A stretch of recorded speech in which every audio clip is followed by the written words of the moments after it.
I'm Erin Dugan from Fox 56 Sports, and welcome to Week 2 of high school football on MyTV WQMY. Tonight, we're in the Wyoming Valley Conference for a quad-A battle between Berwick and Dallas. The talk of the game will be about the matchup of former King's College coach Rich Manello, now at Dallas, against his friend and former Wilkes University coach Frank Sheptock. Berwick has appeared in the last 4 District 2 AAA finals, while Dallas is searching to reach the district playoff for the second year in a row. Let's get you out to this week's Rivalry of the Week. The Berwick Bulldogs showed why they are the team to beat in District 2 4A with a huge win over Hazleton last week.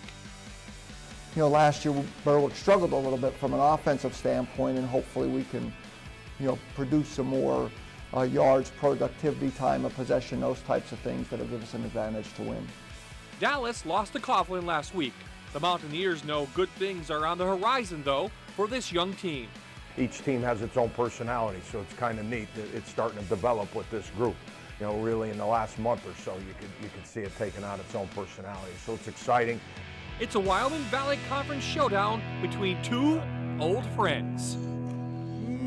Next. He's shifty. Gonna go in for a Berwick touchdown.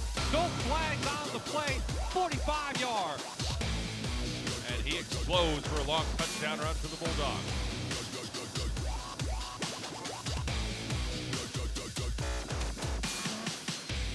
You're watching the Rivalry of the Week on MyTV WQMY. It's a beautiful, easy drive up Route 309 through the back mountain. Whether you're headed to Harvey's Lake, Januzzi's Pizza, Misericordia University, or our stop tonight, Dallas High School. Welcome everyone to Mountaineer Stadium, where a big crowd is expected for the Battle of the Blues. Good evening, everyone. I'm Bob Ide. Aaron Dugan will join us shortly on the sideline. My partner in the booth tonight, former radio sportscaster Joe Thomas. And Joe, when Frank Sheptock took the job at Berwick, this was an easy one to mark on the calendar. It's an old reunion between 2 old rivals. Yeah, Frank Sheptock and Rich Manello of Dallas. They coached against each other 14 times on the college ranks. This is the first time in high school. These guys are friends. They talk to each other during the week. This is one they're looking forward to. Let's talk about Berwick first. An easy win over Hazleton and a big game from their running back, Lenny Wida. Yeah, Lenny Wida, 20 carries, 182 yards, 3 touchdowns in the first half. They put Berwick out in front early. If that happens tonight, Dallas has got to watch it because it could get out of hand. Let's talk of the Mountaineers. They lost to Coughlin, but the positive side, they got a huge game from their running back, Justin Hutchins. Yeah, they have a lot of players on the skill positions without much experience. Hutchins is one that has it, 173 yards, scored their only touchdown last week. He's going to have to do the same thing tonight. Well, the reunion is all set. The friendship, well, it's going to be on hold for just a little while. It's Berwick and Dallas. The opening kickoff and the starting lineups are on the way. You're watching the Rivalry of the Week on MyTV WQMY.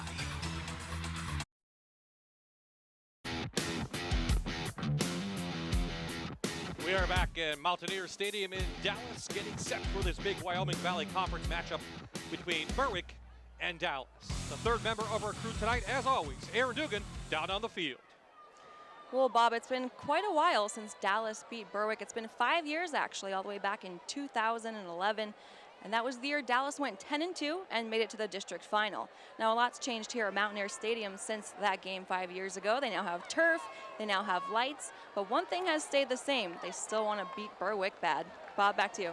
That they do, Aaron, and it is a beautiful night of week 2 of high school football. You couldn't ask for much better.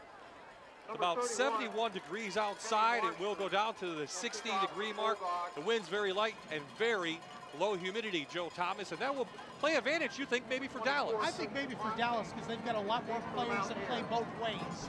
And to get rid of some of this heat and humidity might give these guys' legs a little extra power near the end of the game. Dallas won the toss. They elected to receive. So that means Ken Marshman, the junior, will tee it up for Berwick. And there you see back to receive Christian Motley, number 24, and number 13, David Schuster for the Mountaineers. The bands are ready, the fans are in their seats, and we are ready for week 2 of high school football on MyTV. This will be Schuster from his 4. Brings it up nicely, up past the 20-yard line, and that's where the Mountaineers will start their first possession. Schuster with a little slip at the beginning, might have been able to gather a few more yards. So here are your starters for the offense for the Mountaineers.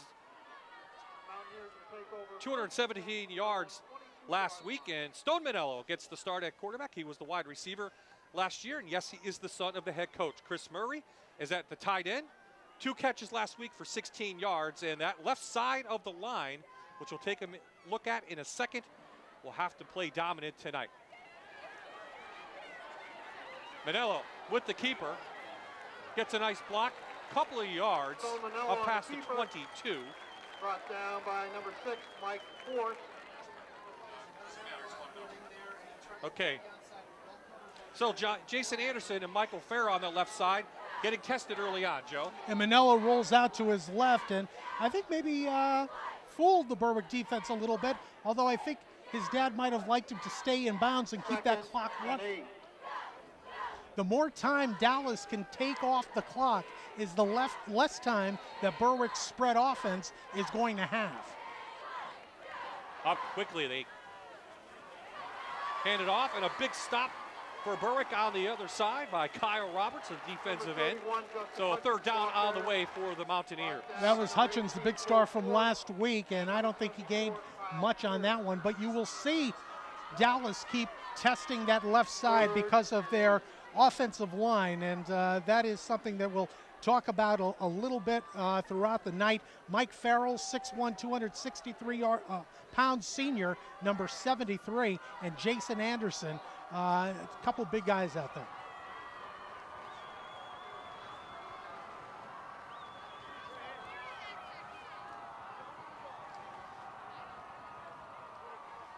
Manello looking to pass. Puts a shoulder down up to the 30. It'll be a little bit short of a first down. Looks like Dallas will have to punt. Well, they're going to be about 2 yards short, and this is going to bring out Dallas's special teams. This is something that Coach Rich Manello has been working on. You see Manello, the quarterback, roll out, and he does a pretty good job trying to get the yardage, but it just comes up short. Charles Giacometti of, nope, that was so Jason Evan Klinger. Jason Anderson will do the kicking. The big lineman, he hangs a high one. And that's Klinger who made the tackle. Yeah. Klinger is back, and he's hit quickly. Berwick's first possession will be at the 36-yard line. So now here are the starters for the Berwick Bulldogs. 44 points last week against Hazleton. Jared Marshman gets the start at quarterback. He's a junior, 111 yards last week, 2 touchdowns. He was the backup a year ago. Wide receivers, Harrison Kuchka returns. He had a nice year last year, 6 catches, 136 yards. Big, experienced offensive lineup from Kyle Pierce, getting looks at Ivy League schools, Patriot League schools. He's a 4-year starter at right guard.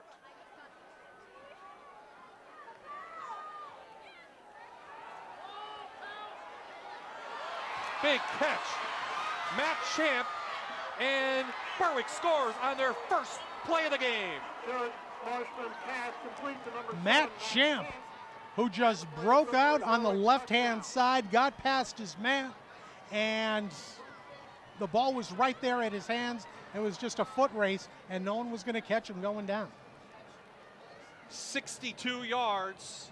Marshman hung it up there, Joe. Yeah, watch. Perfect pass, right on the hands, and from then on, it's just... Well, they went after the freshman quarterback who got the start, Leonard Kelly. So Frank Sheptock doing his homework early on.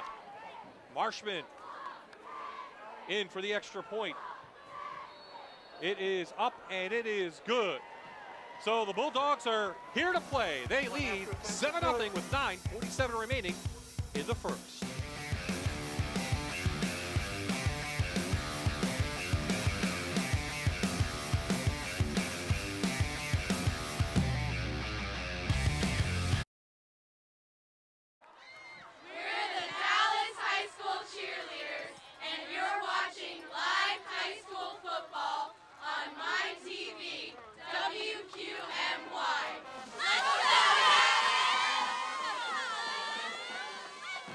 So after the kickoff, Dallas will start their second possession at the 25-yard line.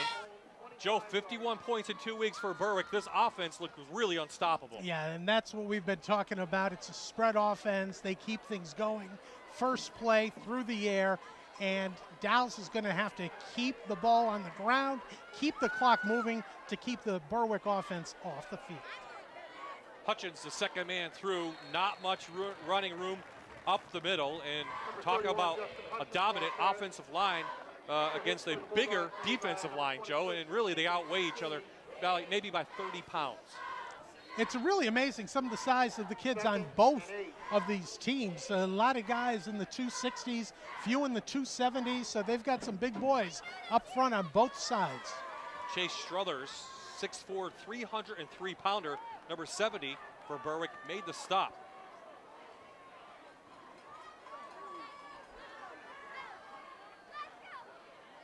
Big rush. Manello on the run. Can't find anybody. Wisely throws it out of bounds. And now here's the defense for Berwick, pitching a shutout last week against Hazleton, and they look unstoppable already. Kyle Roberts, the player there who was chasing Manello all throughout the backfield, step for step, forcing the Dallas quarterback to toss it out of bounds. Another guy looking at Division I schools, Kyle Roberts, number 56, the defensive end. Anthony Cicini moves over from a cornerback position. He'll play linebacker. He's gained a little weight, 190 pounds right now. He's a senior. Mike Force, the the starting quarterback last year.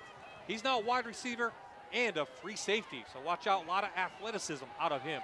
So Manello on 3rd and long again. He's going to send it back the other way.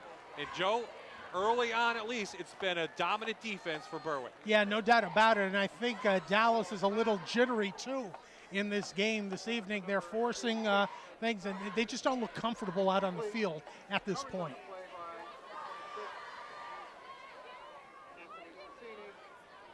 So there you see the Dallas coaching staff and 20 underclassmen on the roster for the Mountaineers. Rich Manello will tell you this is a young rookie team.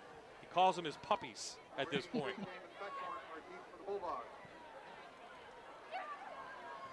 Another high kick from Anderson. I think it hit a Dallas player in the back, so the ball will be at the 42-yard line. And once again, Berwick with some really good field position at their own 48. So Dallas is not helping themselves out here early in this game. 2 3s and outs and 2 punts. 1 offensive play for Berwick, and they are up 7-0. So Jared Marshman's the backup quarterback to Mike Force last year. 22 of 55, 438 yards, 3 touchdowns. Frank Sheptock early on makes the call to go with him as quarterback. A lot of confidence, I would think, for the junior going into the year. I would think so when you've got a coach like that that wants to have you play.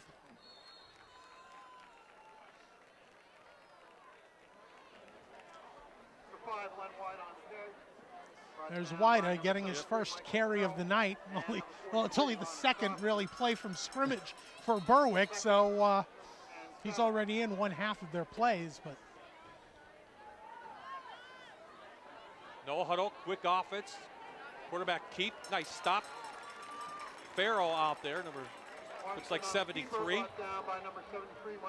And Michael Farrell is the kid that they're talking about up here in Dallas. You'll watch this, and he's right there. A lot of Division I schools are looking at him. Runs a 4.85 40, and he's just getting stronger as the year progresses.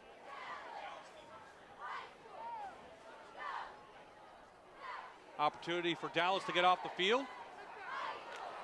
Good catch by Force on the outside as Schuster went for the tip, missed it. Berwick inside Dallas territory at the 42. Yeah, when you're in Dallas's position and you have a team that's as young as them, sometimes you have to gamble. And Schuster gambled there a little bit, didn't work out, but good effort on his part, good play by Berwick. Make that the 45-yard line, but the chains are moved.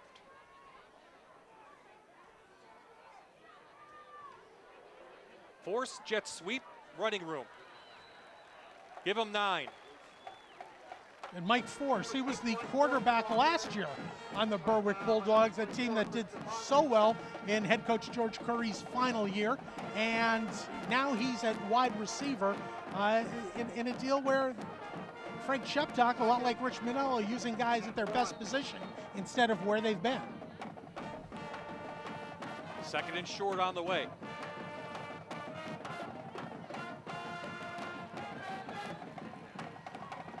Looked like that was wide through again, and here is the defense quickly for Dallas. We talked about Farrell up front. Last year, 63 tackles for him, 4 sacks, 9 for a loss. The linebackers will be tested.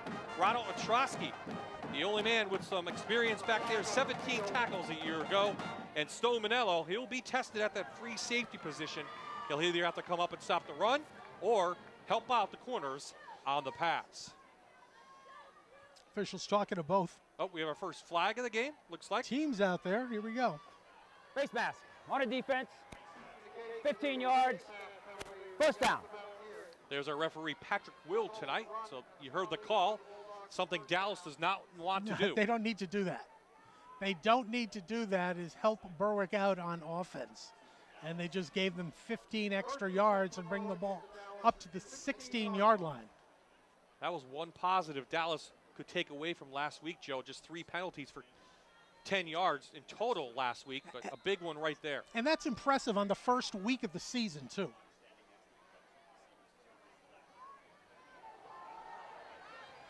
Wide, a shifty going through. Inside the 5, first and goal, Bulldogs. Wow, that was a nice run by Len Wida as he jukes left and then goes right and then comes back behind those big Berwick offensive linemen.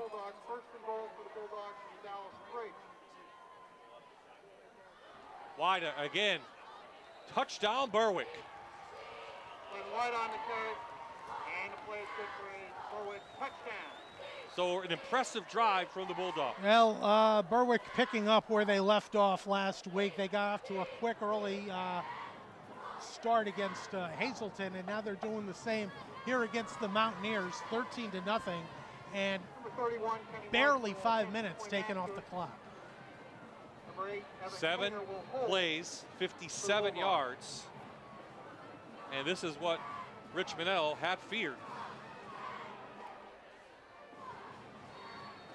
Ken Marshman, the kick is good, and the Bulldogs now lead 14-0, 6:53 remaining in the first. Take a look at this, and Wida just powers through 2 yards, just follows his blocks, and stays low to the ground. Well, we haven't seen him yet, but we expect wide receiver Anthony Cicini, number 26, to have a big game out there. He hasn't caught anything, and Zakowski and Motley, the 2 cornerbacks who were supposed to start, Joe, they're going to be tested, and the cornerbacks were tested already. Yeah, no doubt about that. And we saw in warm-ups 4 different quarterbacks taking snaps as far as a practice, and you wonder if Coach Minello, with his back up against the wall, might change things up a bit.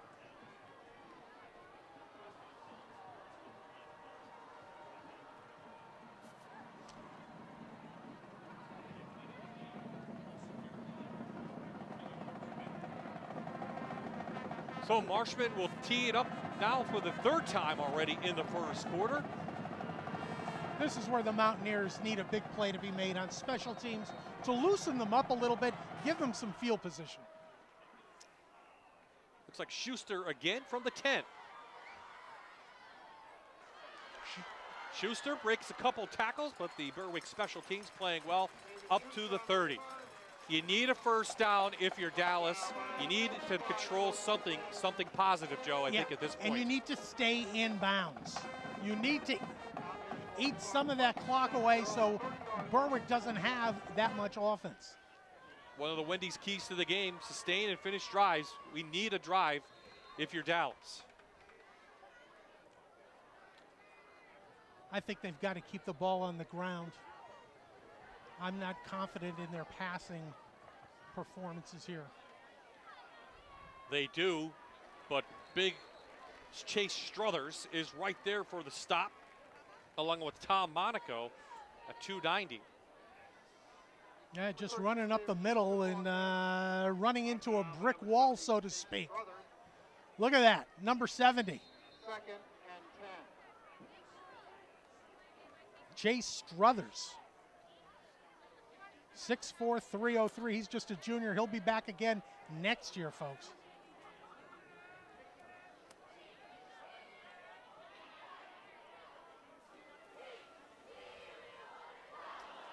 Ball is bobbled a bit, but picked back up on this turf.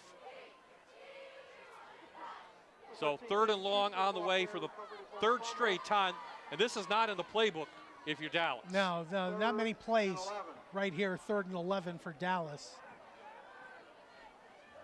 That was Schuster who bobbled the ball. So I don't know how many 3rd and 11 calls Rich Manello has with this offense.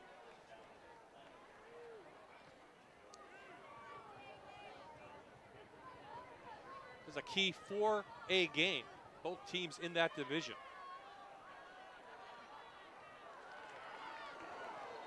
Pass across the middle, taken by Christian Motley, but he was quickly taken down by Anthony Cicini. Man, Cicini leveled him. They got 3 yards on the play, but watch this. Boom. 66, Michael Anderson in punt formation for the Mountaineers. We mentioned him, Joe, early on, and how he looks a lot bigger than he did a year ago, Cicini, and you saw it right there on the tackle. Low snap. It's Oh! blocked. Recovered by Dallas, but Berwick will have the ball in Mountaineer territory. They're going to call it the 20-yard line. And this first quarter could not have gone worse for the Dallas Mountaineers. Joseph Miller. Low snap, Bulldogs will take over 1st and 10 from the tough to Dallas handle, 20-yard line. and tried to get it off, but the Berwick player came in and just stuffed it. Well, last week, the starters for Berwick only played 1 half. At this point, you might think the same thing will happen. Marshman couldn't find anybody, and he's taken down behind the line of scrimmage. That was James Hunter with the sack. Well, that was a good play for the Dallas Mountaineers as Marshman had some time, and I thought he had a man open in the middle, but nowhere to go. He started to move forward, and he was stopped right there. Quickly, wide on the jet sweep. Couple of yards. 3rd and long on the way. Yeah, wide moves to the right, but Dallas was there. Give him credit. The defense has stepped it up with them deep in Dallas territory at this time. It'll bring up about a 3rd and 12. 3rd and 12. Well, of course, Frank Sheptock would say, I don't want any fumbles, I don't need any turnovers. Hasn't happened yet. Dallas needs one, and they almost got it. Oh. Almost intercepted by the safety, Charles Giacometti. That would have been huge for the Bulldogs, but 4th down on the way. Now, does Berwick go for it here? Do you think they try for the field goal? No, I would say Marshman has a good leg, but I think they're going to go for it, and the offense is out there already. This is classic Berwick. The coaches may be different, but yeah, they've still got that Berwick attitude. Marshman to the air. Look at that. What a catch by Cicini at the 5. 1st and goal, Bulldogs. And that's what I mean by that Berwick attitude, that 4th and 12, how many high school football teams in northeastern Pennsylvania are going to come up with a play like that and make it, and then the individual effort of catching the ball while you're in the air and come down on your back. Look at this. What a catch. Talked about Cicini early on the player impact. Wida, touchdown Bulldogs. 3 possessions, 3 scores, and the Bulldogs are blowing this one out early. Well, Len Wida, this is simple compared to the play before. Kenny Marshman will attempt the point after. And the Berwick band playing a happy tune here this evening as the Bulldogs looking to make it 21-0 with this extra point. Marshman's kick is up and through. 21-0. Bulldogs 3:28 in the first quarter. Let's take a look at that run by Wydra in the into the end zone. The Bulldogs, well, here's the play before, and this is what I mean by the attitude of the Berwick Bulldogs. Look at that catch.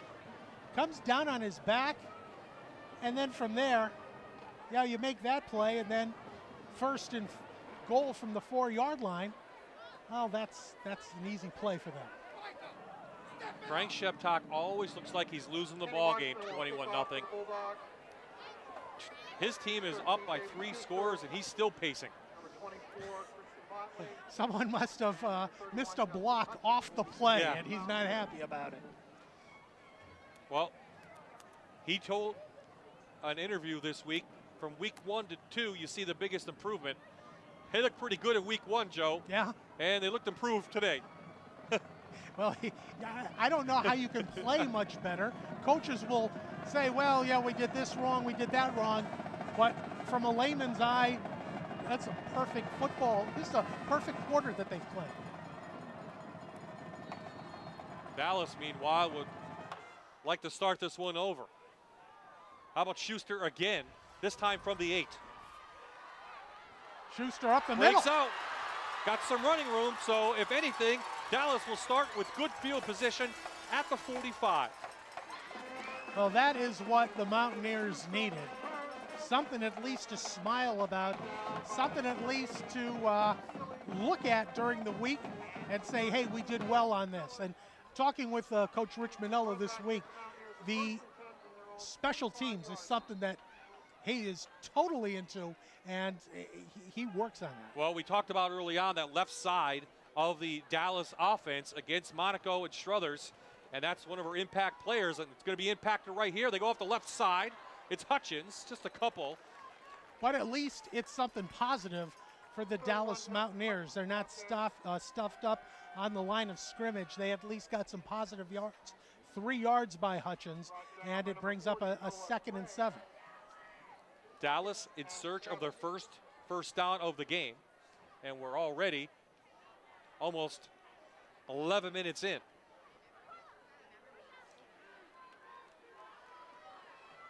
Nothing fancy about this Dallas offense. Ground and pound. Let's see if they go to the option. He's straight ahead again to Hutchins. I think he got to midfield barely. Hutchins got to midfield, but that was about it before he got wrapped up in the arms of that big junior Chase Struthers. 3rd and 5. Look, he goes right up the middle. Watch big number 70 right there. Comes off the block.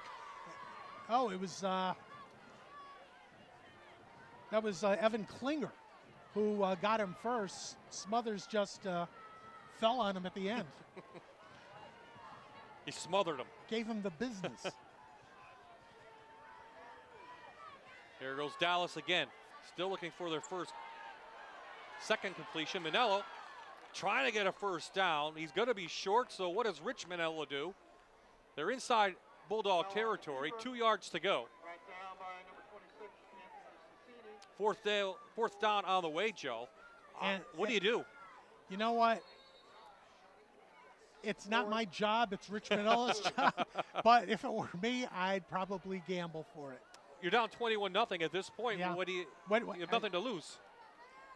It's 4th and 2. And we'll see, you know, and this is the difference between the two teams. 4th and 12 down at the other end. No biggie. 4th and 2. Let's see if Dallas can. Here comes the blitz. Straight up the left side. Hutchins. He'll have a first down. Couple more. Good job by Hutchins. Keeps those legs moving as he keeps going off to the left side, bounces off one tackle, gets the first down, and it's about 4 yards more. Watch this. Hutchins comes out there, bounces off that man, gets away from him, and gets across the 40. Nice block by the freshman Taylor Balesta, number 41, out of the fullback position. We haven't seen the option run yet, though. Let's see if they go to that.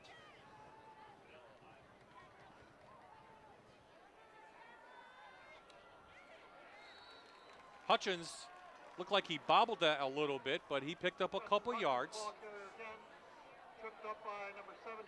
And there's the Dallas Brain Trust trying to get something going here. They've got their first down.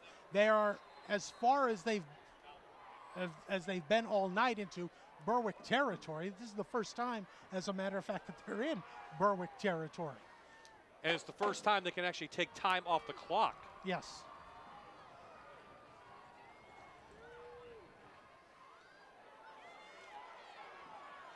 Hutchins puts his head down again, up to the 35. Joe, last week he carried 32 times. I'm sure he took an ice bath last week, and he's going to get a lot of the carries tonight as well. Yeah, and I would keep giving it to him, watching him run right here. Look at, he takes a hit there, keeps going, keeps those legs moving, and gets across the 35-yard line. Well, the ball is on the 35, but he looks good. So that will do it. Dallas is happy. This first quarter is over, but it's been all Berwick Bulldogs here tonight in the Back Mountain. 3 touchdowns, and they lead 21-0.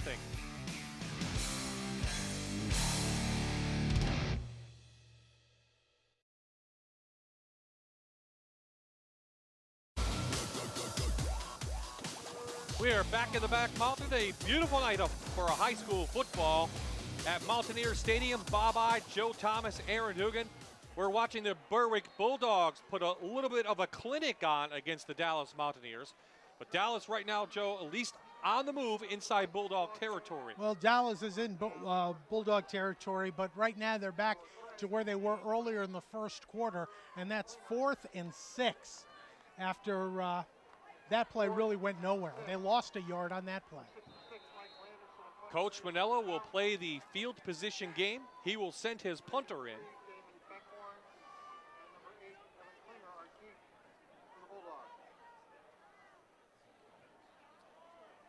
And Anderson with the kick, trying to get it inside the 5, almost. Touchback for Dallas. Not a bad effort. The ball, unfortunately for Dallas, took a bounce to the left instead of taking a bounce to the right near the sidelines.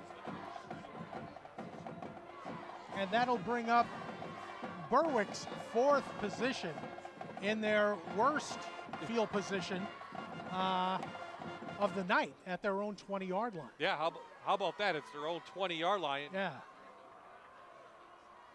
Might as well make them work a little bit, you know? At least let them try. So here come the Bulldogs back on the field. Marshman with a touchdown through the air already. Wida a couple on the ground. He has the ball and more. Picks up a block. Wida up to the 47-yard line, 27 yards. And a touchdown-saving tackle right there. I don't know if that was Hunter. Take a look at this, Wida. Wida moves out to the left, and then he turns on the speed. That was, what, Giacometti? Yep. Here's Wida again. Back into the secondary, and Giacometti makes the play again, this time at the Dallas 31. And starting at their own 20-yard line already, the Berwick Bulldogs are in Dallas territory at the Mountaineers 34. Look at this. 1st and 10 for the Bulldogs from the Dallas. What do you like about 34-yard Wida line. already, what you've seen? Quick, and he's got jittery moves. I like that. So again, this time it's their backup. Klinger gets a shot. Just a couple yards. 2nd down. Klinger the ball carrier, brought down by number 13, David Schuster. Take a look at this. This time they give it to Klinger, and Klinger is stopped early on after maybe a yard or two. A nice tackle there by the Dallas defense. Number 13, David Schuster. Klinger left side. Near a Berwick 1st down, knocked out of bounds at the 25. Marshman on the keeper brought down by number 8, Charles Sacramenti. Dallas defense has been on the field a long time. They have a lot of players going both ways, Joe, Yeah. and they already have their hands on their hips. First and 10 for the Bulldogs. Yeah, going both ways. It's tough. Berwick's only got 2 players that go both ways, so basically they're staying fresh. There goes Wida again, and Wida gets down to the 15. Wide of the ball carrier. He is shifty. Chris Murray and number 26, Pickup of 8. Kelly. Second. They started this drive, as Joe mentioned, at their own 20. And here it is. Wida, look at him. He finds those holes. Doesn't look like there's much there, but he gets there. There he is again. He's Wida, he loses the ball, and Dallas gets a break, and they recover it in the end zone. So Berwick was about to put another touchdown on the board. They knock it free, and Dallas recovers. Well, there's a Dallas Angel somewhere down near the end zone because he came up and knocked it out. Or that Angel might have been number 26, Leonard Kelly. He was the Angel, but and the referees, yeah, put it on the 20, guys. Boy, what a break there. You saw the freshman Kelly get a hand in there. So now Dallas needs to get a sustained drive and get some points on the board.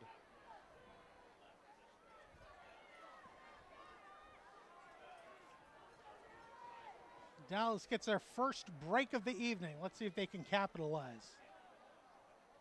Hutchins, stop, go, and then nailed. He ran about 15 yards to get back to the line of scrimmage. Aaron is down in the crazy section of Dallas. What do you got there, Aaron? Bob, every single week at these games, I lose a little bit more of my hearing, but that's okay. This is so much fun. They're down by a couple touchdowns. They are having a blast. Here with Carly, tell me about your student section. We're just here to have some fun tonight. We're here to support our team. We have new themes every week, and today we actually had a cookout today with hot dogs and stuff, and we just are here to have some fun.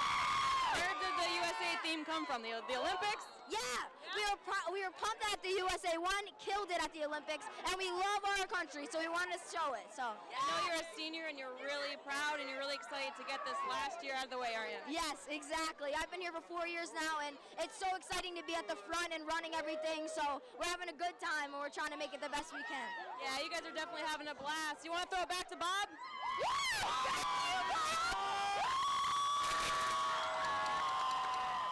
Joe's up here chanting, USA, USA. He's getting into it. Impressed. It only took her 4 years to get out of high school.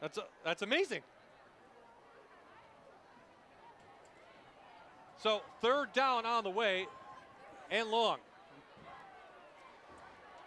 Manello throws it out of bounds. And Dallas will be forced to punt, and that Berwick defense has been stingy. There's a lot of young players on this Dallas squad, and they're playing freshmen. And one of the things that Coach Manello was talking about was getting some of these freshmen and sophomore quality time in games. Now, it might not help them this year, but as the years progress and they become sophomores and juniors, then seniors, they're going to have a ton of experience under their helmets. Michael Anderson had his last punt block. This one is a high hanger. And something, there's Coach Sheptock's going to say something about that. You know, he's going to say, let the ball go, guys. Yeah. Damon Beckhorn picked it up. Let's see if the Let's coach see if says Coach goes anything right to to him. him. Hey, you're up 21-0. Yeah, the coach was nice about it. He was. Don't do that again, and tapped him on the head. Wait in the film room on Monday. So 8:20 remaining in the second quarter. 3 touchdowns put up by the Bulldogs in the first, and that's where we stand right now, 21-0. Jarrett Marshman, number 9, a 6'1" junior getting the start, has looked impressive, and second flag of the night comes in. That's not bad either, Bob. Just 2 flags this evening so far for these 2 teams. Let's see what this one is.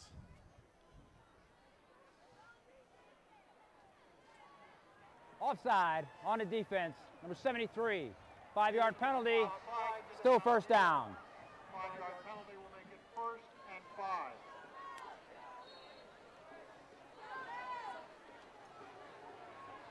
Second time tonight, Berwick begins in Dallas territory. Marshman back. Gets it out to his swing man. This is Force, and Force gets about 15. Boy, watching that play, Marshman, he got some pressure in the backfield, and Force was just sitting out there. Watch this, Force, you'll see him there at the 50. He's just standing out there wide open, a great safety valve for Marshman.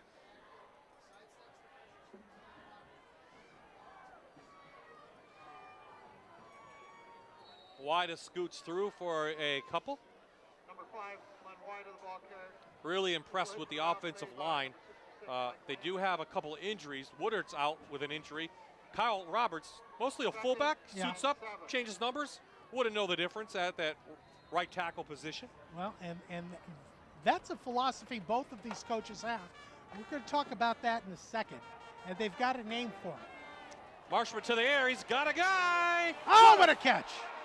Matt Champ with a circus catch in the end zone. Touchdown, Berwick. Matt Champ.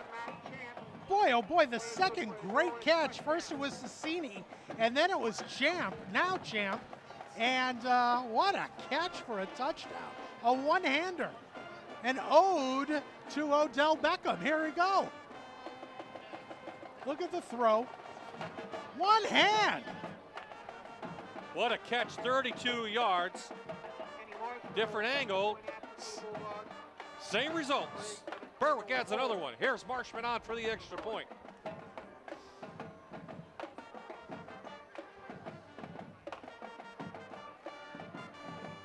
It is up and through. So touchdown, Berwick, 28-0.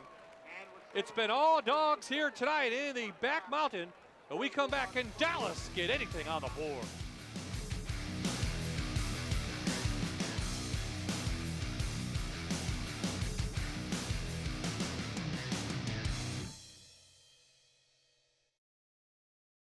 You're watching the Rivalry of the Week on MyTV WQMY.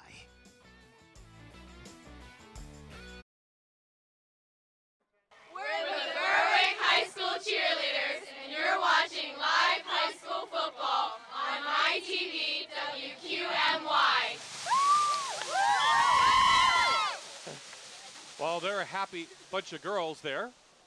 Bye-bye, Joe Thomas, Aaron Dugan. We're at Mountaineer Stadium. It's been all Berwick, as you might expect, 28-0. And Joe, if you're Dallas, you got to take the positive out of something, win the little battles. Yeah, and right now they're starting at their own 20 after the touchback on the kickoff. And a little battle might be a first down, plain and simple.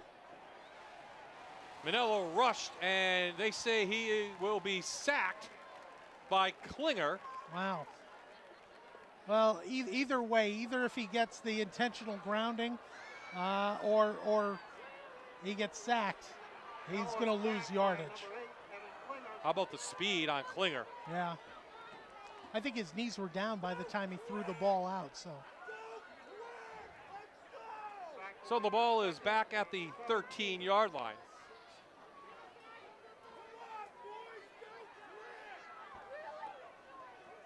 Rich Manello talked about getting his youth involved, Joe, and these are called growing pains. Yes, and it's his second year. This area has known winning teams over the years, and I don't think it might be the most patient area for a rebuilding type program. So there might be some problems, but Manello, talking to him this week, he has got a plan. He's got the mini football leagues around here in the back mountain, the Raiders and the Hawks, and he has got them on board, and he got them to stop playing their A teams, which are 7th graders. He's having them play in the junior high to get a little more experience with him. 3rd and long. Manello trying to look for anything downfield, but too many people out there. Wow. Hits someone. That was a dangerous pass. He gets back just maybe a yard ahead of the original line of scrimmage. So Chris Murray on the catch, found some space, but fourth down away, and Dallas will have to punt. you wonder if maybe he should have run. And this is a dangerous pass thrown against the grain, thrown across the field. But it worked out for them that time, in as much as it wasn't intercepted. So Berwick will again have good field position to work with.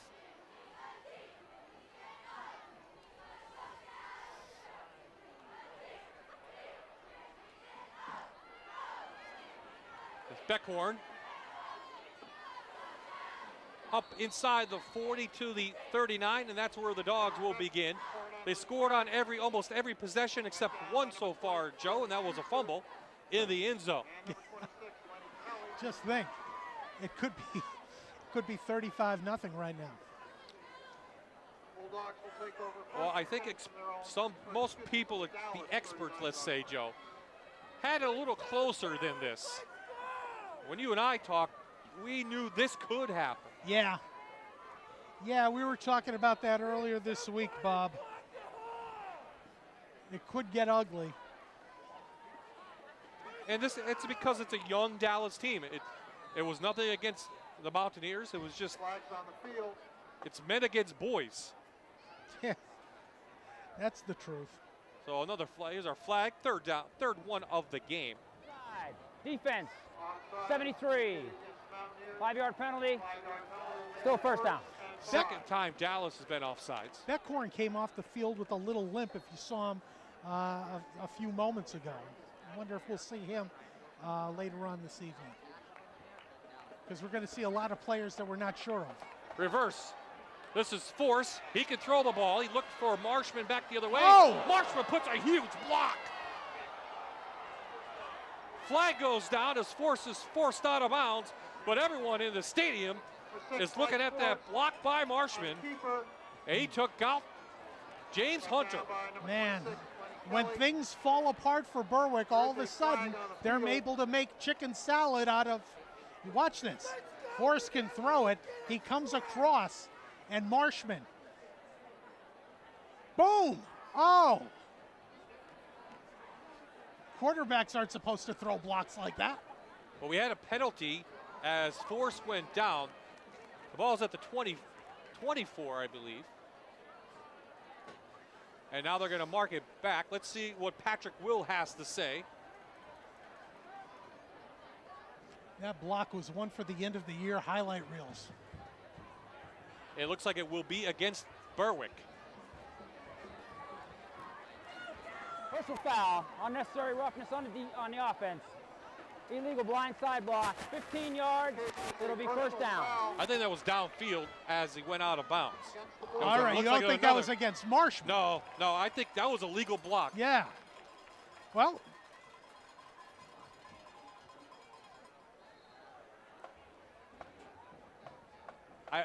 the penalty was inside the 30, so the ball's now just outside of the 40 at the 41.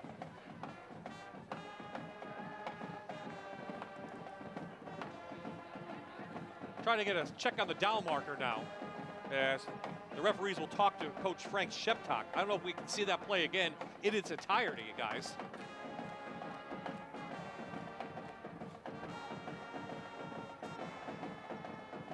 Here we go.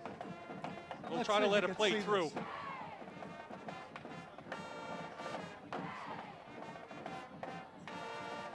He wasn't looking at him.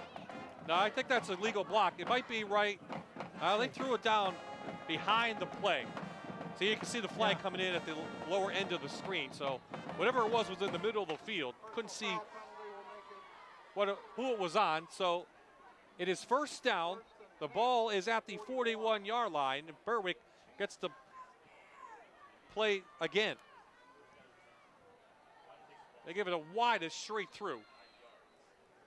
And he gets down to about the 36-yard line. So Berwick has a little bit of adversity against them, and we'll see how they bounce back from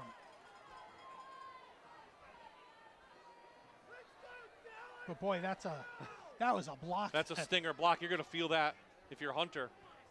The play legally didn't count. Set up a screen. Wide, what a play on the outside. Nice open field tackle there. That was number 2, Chris Murray, the junior. And you hear, when Bob's calling the plays, a junior here, a freshman here, a sophomore, a couple of seniors, but the junior makes the play there, Chris Murray.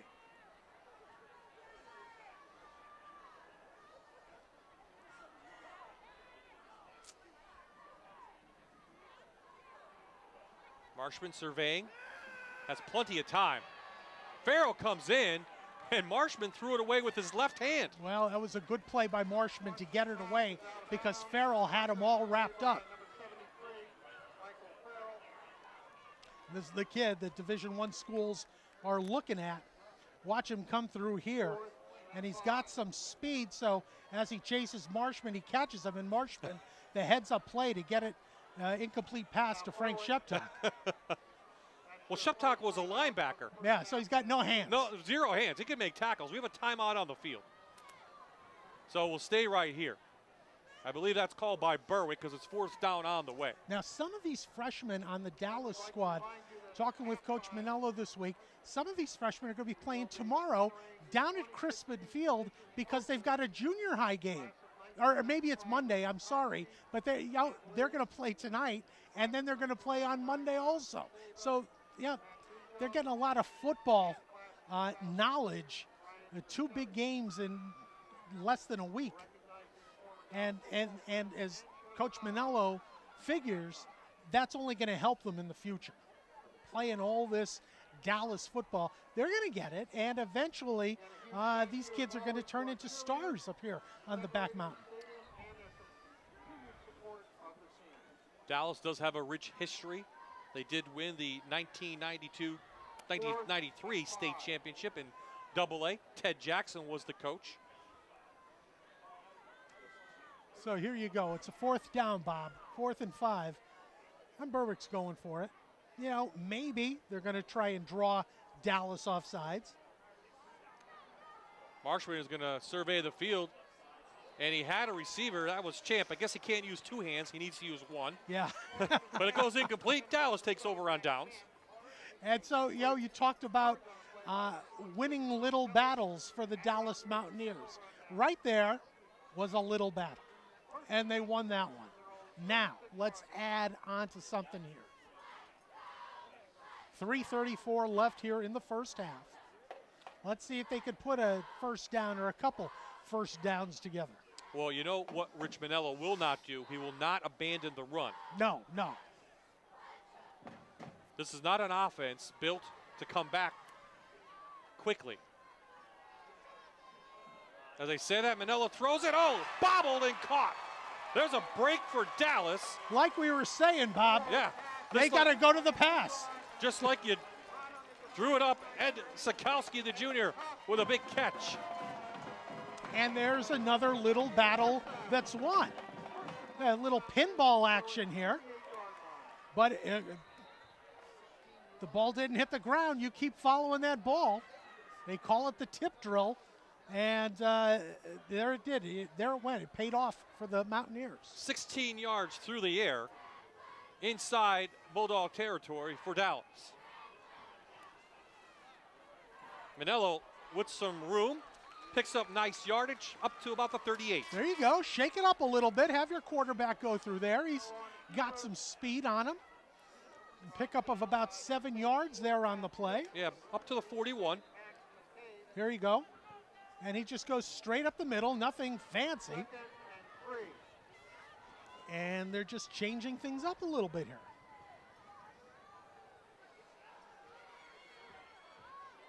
Ooh. Hutchins caught it, but he was belted by Klinger quickly. No gain on the play. Yeah, I give the kid credit for hanging onto the ball because that was right there. That hit was right there as soon as he caught it. Dallas now going to the hurry-up offense.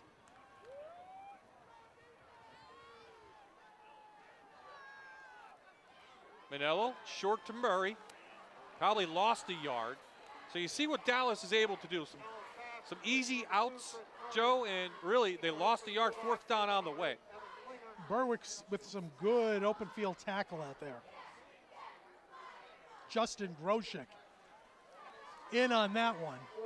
And it brings up a 4th down. Another punting situation for Dallas, but they were able to get a 1st down. They were able to get some yards after that 1st down. Little victories. Beckhorn and Klinger back to receive the punt for the Bulldogs. Anderson will have a sore leg tomorrow.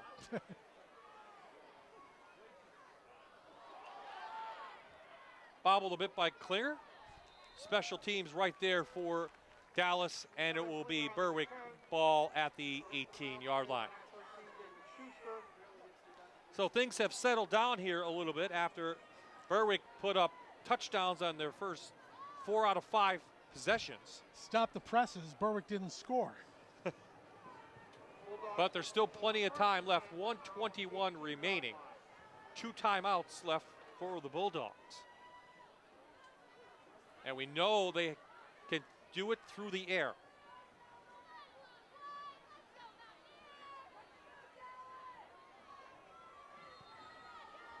And up 28-0, they can work on that passing game a little. Keep it on the ground, wide to left side. About 8 on that. And that, last week, Wida averaged 9 yards a carry. So this is what Berwick has this year. And this Len Wida is a good runner. He's shifty. He stays low to the ground. Look at this. Wida picks up a 1st down. Do they say he gets out of bounds? They'll move the chains. That will stop the clock momentarily. Watch. Wida. He shifts there a little bit and is able to pick up an extra 3 yards, even though the defender had a handful of jersey. He is quick. He stayed in bounds. The clock starts to roll. We're under 40 seconds to play in the first half.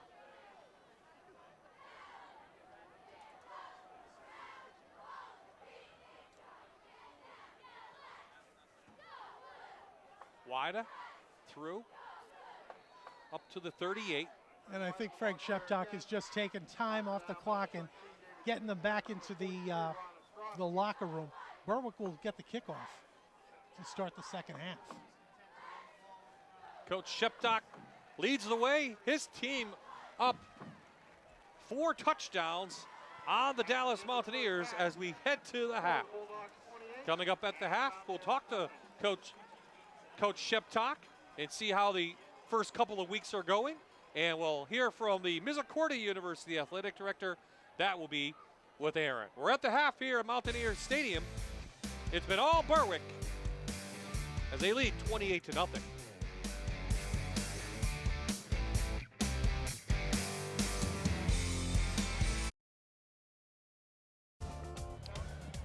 Welcome back to Mountaineer Stadium. You're watching live high school football on MyTV, WQMY. It's Berwick 28, Dallas 0 at the half. I'm Erin Dugan. We thank you so much for joining us tonight. We have a special guest joining us now. This is Chuck Edkins, the athletic director at Misericordia University. Thanks so much for coming down the street to chat with us. It's great. Thanks for having me, Erin. Good to see you. So speaking of right down the street, do you get a lot of local kids in the athletic department? We've had a number of local talent, and it's been a tremendous addition to our program. They've helped to enhance what we do. Amy Vitti, one of our cross-country track and field athletes, has had a tremendous career for us, not only athletically in terms of the number of times she's been an All-American, but she's also up for the NCAA Woman of the Year.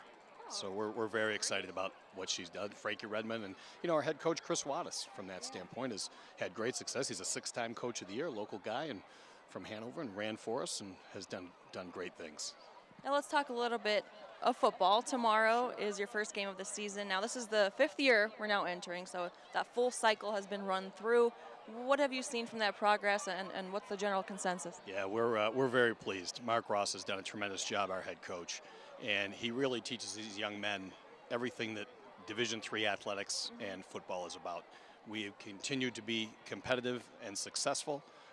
But I think one of the things that was a great tribute to us, when we had senior day last year, we marched 24 seniors out of a first year that we started with about 90, ended up with a roster about 62. 24 of those young men stayed with it from start to finish.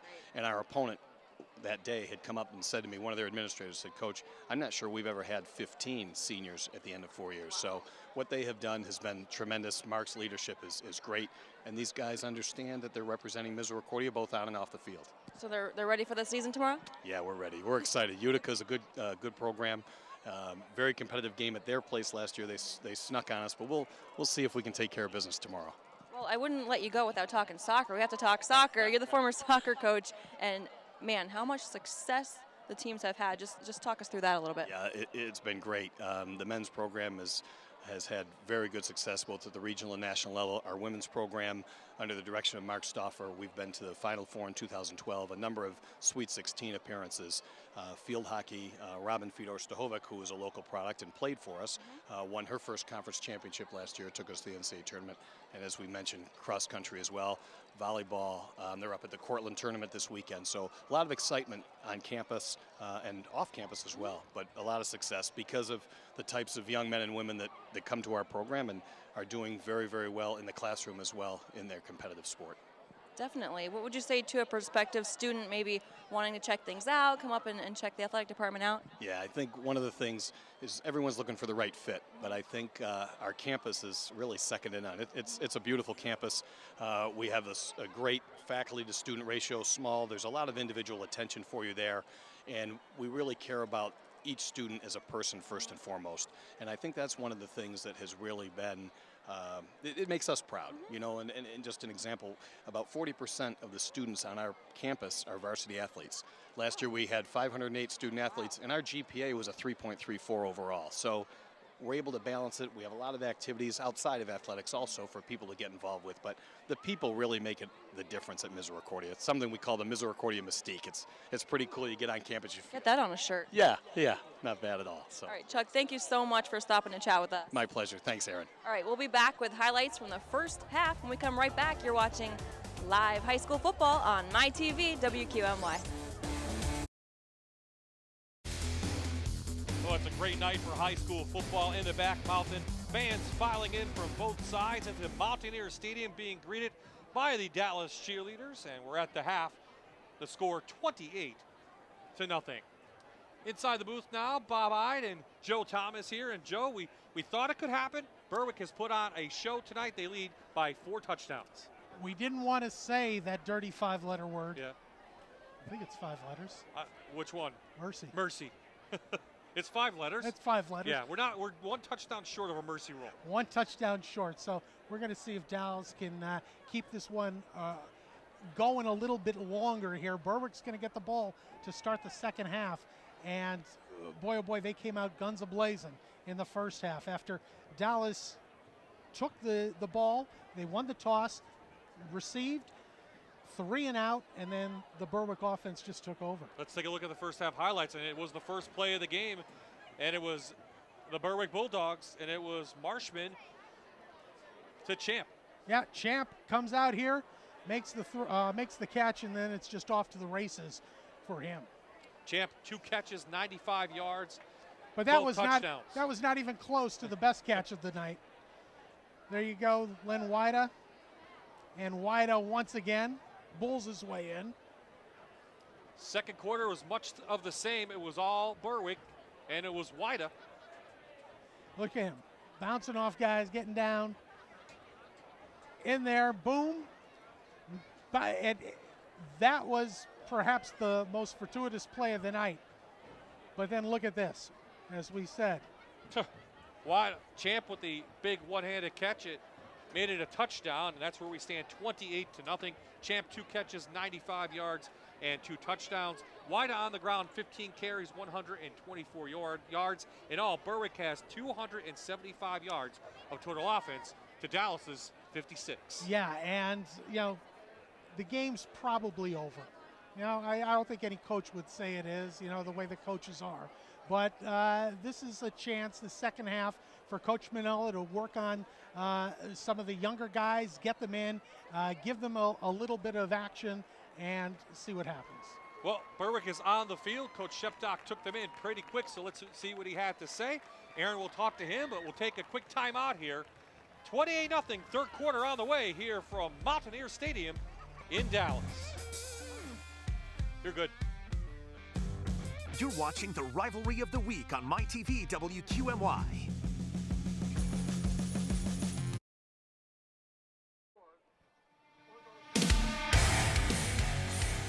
Frank Shepdock's team has things going their way. Up 4 touchdowns over his friend and rival, Rich Manillo, and the Dallas Mountaineers. Bye-bye, Joe Thomas and Aaron Dugan back at Mountaineer Stadium. Couple quick scores, couple of upsets happening around District 2. Hazleton at the half leads Valley West 15-0. Wow. That's a huge one. Pittston over Tunkhannock. Wyoming area, who Berwick will face next week, leads Crestwood 12-7. Northwest is beating Lake Lehman at the half, 12-6. And how about this one? At the half, Carbondale and Old Forge are tied at 14. Now, Bob, last week, Berwick demolished Hazleton 40-0. Wyoming area is supposed to be perhaps the best team in the area? One of the best teams in the area. And now, the team that was demolished 40-0 is beating them at the half. Is beating it's only at the half. Valley West time. Only at the half. Yep. I understand, but wow. What does that say about these Bulldogs? I think they're very good. And I think when we talk about preseason predictions, well, yeah. They're just preseason. Yeah. You can guess, but you don't know. Especially in high school. You could have pretty educated guesses in college and even more so in the pros. Moransky tees it up, and he boots this one down to the end zone. It will be a touchback. So Berwick will start on their own 20-yard line, and Aaron Dugan's down, and she had a chance to talk to Coach Rich Manillo. Aaron? I did, Bob. I chatted with Coach Manillo coming out of the locker room. I asked him about any words of encouragement he may have given the team, and he said that he told them that they just had to come together and band together around some of those younger kids that are showing a little bit of inexperience out there. He also said they're getting out-hit, and that's got to change, but he really stressed banding around those younger kids and staying the course. Rich Manillo, 6-6 overall here at Dallas, his second season. So Marshman continues to be the quarterback. And this one gets tipped right into Cicini's hands, and he's down to the 41. That should have been an interception by the Dallas Mountaineers, and that's got to frost Rich Manillo a little bit. Here, who was it? Right through his hands. Boom! Number 2, Chris Murray. He'll be having dreams about that tonight. Nightmares. Yeah, Murray, a junior. Back to Klinger. He gets a start here in the second half. Getting back to what Aaron said about Coach Manillo and what he talked about, we're getting out hit. I think he can live with being out skilled, but being out hit and being pushed around, I don't think he'll take too kindly to that. I'm sure this is the calmer, gentler Rich Manillo now. It's not the coach we saw when he first came to Kings. And wide of the ball carrier, brought down by number 13, David Schuster. Schuster with the tackle there for the Dallas Mountaineers.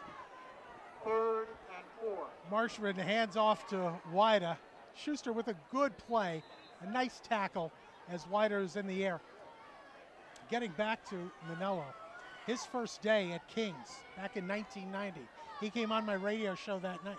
I was ready to go back to school, recruit and play for him. So a big third down. Marshman will go to the air, and that was almost picked off again by Murray. And if he caught it, he was gone. Number 6, Mike Ford, broken up by number 2, Chris Murray. Yeah, that was 4th and 4. that was one that he'll be thinking about later on. This could have been 6. Could have been a pick 6 for him. Nice read on the play. So Jared Marshman in punt formation. Marshman is in punt formation. He might need to get some of those receivers' gloves. Oh, a lot of movement up front. Flags on the field. And if this is Dallas who moved, it will be a Berwick first down. Again, our referee, Patrick Will, out of the Wyoming Valley Conference.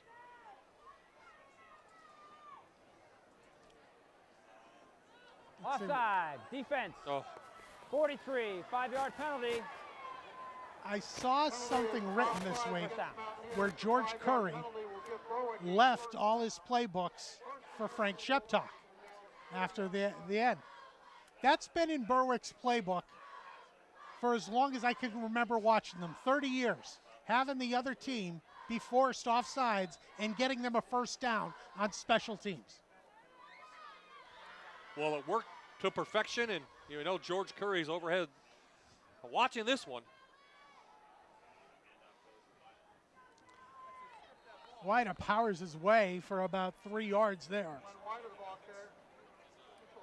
And that's what Berwick's been doing all night, powering their way. I mean, these kids have got moves, but hey, they are just as well run behind their line and have their line push and beat people up. See, that's a youthful offsides. Yeah. And that's what Rich Manella will say.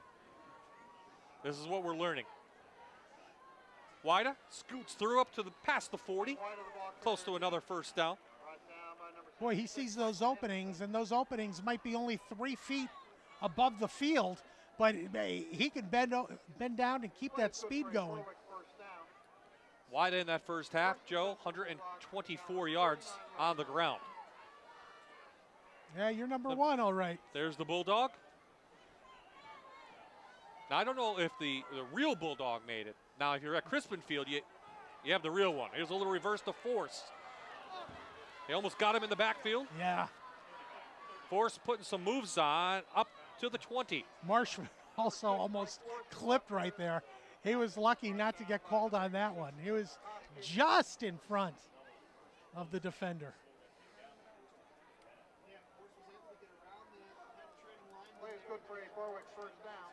And that was one of the plays deeper in the playbook that that they'll work on here in the second half. So we're at the 22. Bulldogs on the move again to begin this third quarter. Wida cuts out to the right. Well, Wida. Look at that. Showing moves and showing power inside the 10. First and goal, Berwick. Len Wida, we see why he gained so many yards last week. He's doing the same thing here tonight. And he just got this ball, went right, and just kept moving, breaking tackles, demoralizing the Dallas Mountaineers. Wida already with a couple of touchdowns and making number 3. Len Wida puts Berwick up 34-0 here in the third quarter. And an 80-yard drive helped by a penalty on Dallas on the offsides on what could have been a fourth down punt. This time Wida comes to the left and then just puts his shoulder down at the end zone line and just powers his way in. Ken Marshman, Coach Sheptock looking on. Kick is up and it is through. So with 9:12 remaining in the third quarter, Berwick extends their lead to 35-0 with an impressive drive here on MyTV.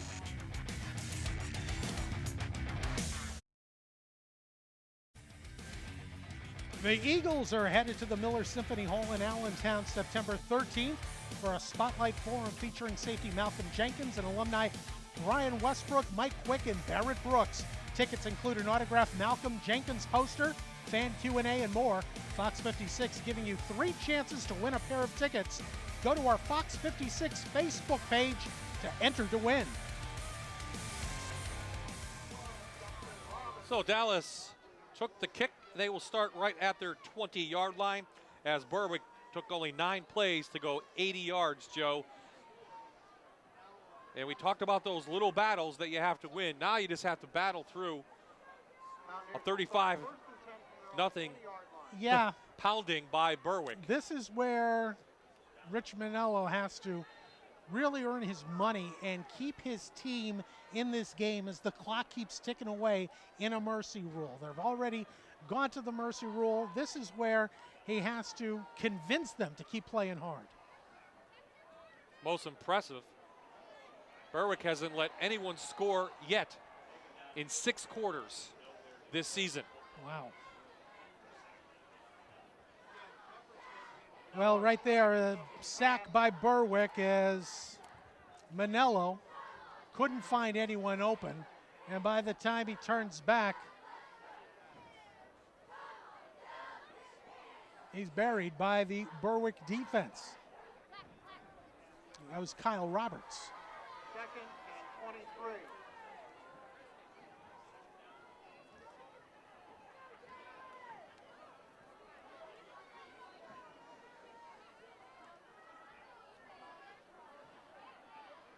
Handoff to David Schuster. Yep, Schuster went through, couldn't find anything. Got built it back. So 3rd and looks like forever for Dallas. Well, one of the things Berwick talked about, and Coach Sheptock was trying not to be overconfident. I definitely don't think Berwick is overconfident at this point. Well, you know, overconfidence, that could be taken care of in practice during the week, looking at film, finding things not to get your guys overconfident. Next up for Dallas, they'll be at Pittston area and the Patriots, who'll be looking for their first win of the year. So Manello on a little draw. Surprised we haven't seen more of Manello running the ball. I don't think we saw the option at all. When I was at practice this week, they did a simulated drive, and they ran the option 3 or 4 times. Well, running it in practice and running it for real are 2 different things with the option, and you have to be 100% convinced that your kids can run it. Because if you're not, it's a tough offense to run. There's a lot of mistakes that can be made. It looks basic, but it's not. Klinger back to the 47. He's got room if he can bounce outside, and he does. Klinger down inside the 20 to the 15, and that's where the Bulldogs will be looking to put another one on the board. And at this point, Coach Manello might be happy that this clock keeps running.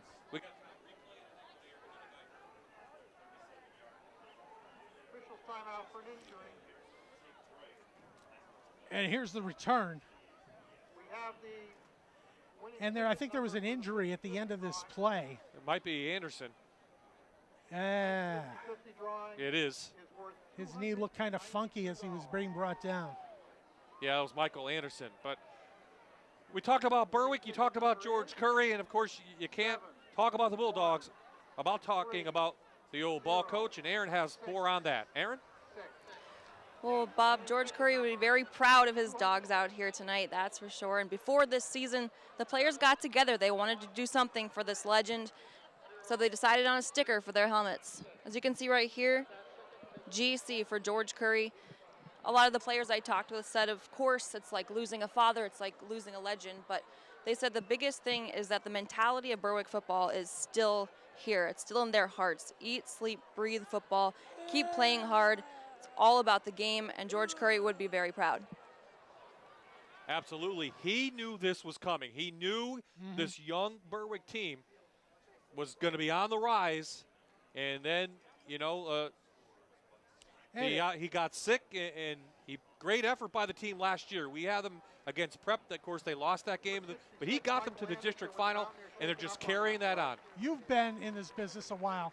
What was your first impression when you were first starting off? Scared to death of George Curry. Uh-huh. Yeah. Scared to death. But once you get to know him. And he liked you. Yeah.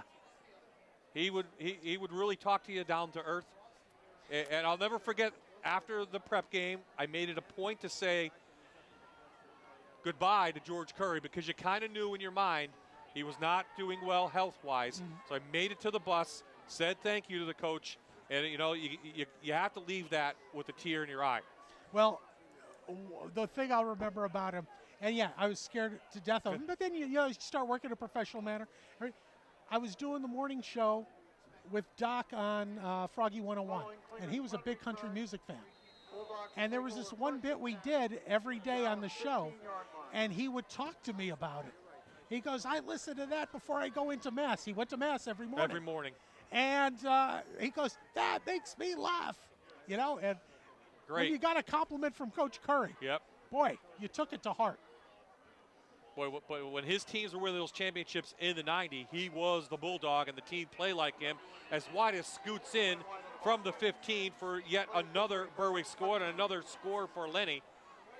And this is going to just up the score into the 40s, and the clock will continue to run. Keep running.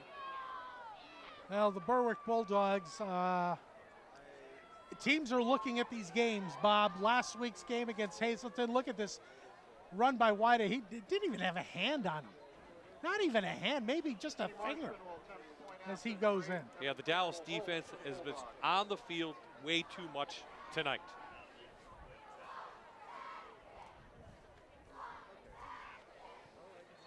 Marshman, a little bit to the right, but it is through.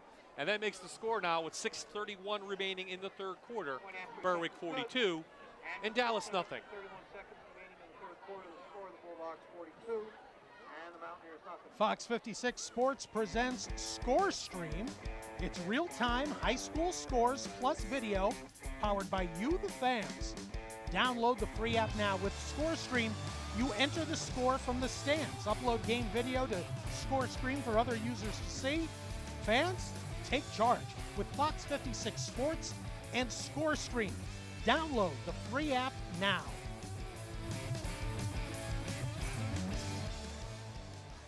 Well, there's been a lot of highlights to upload tonight for the Berwick Bulldogs as Frank Shiptock's team is pitching another shutout.